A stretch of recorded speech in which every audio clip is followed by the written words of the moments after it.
Mesdames et messieurs, merci à tous de nous rejoindre pour cette session d'information.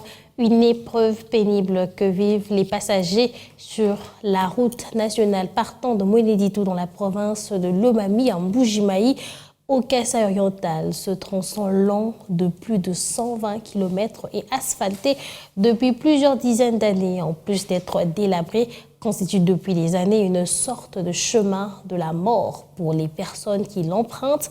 Plusieurs cas d'accidents sont signalés et les usagers s'interrogent sur les travaux de réhabilitation et modernisation lancés au mois de janvier dernier par le ministre des ITPR, Alexis Guizarro.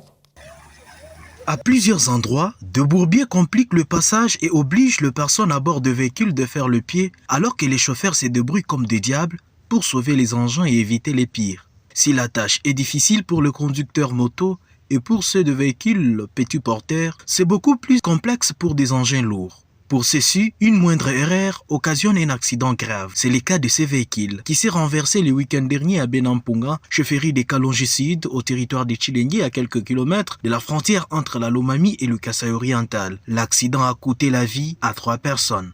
Les bourbiers viennent, dans l'ensemble des terres rouges, jeter sur la chaussée pour couvrir les nids de poules. Malheureusement, au passage de la pluie et de gros porteurs, tout se transforme en pâte et les calvaires commencent.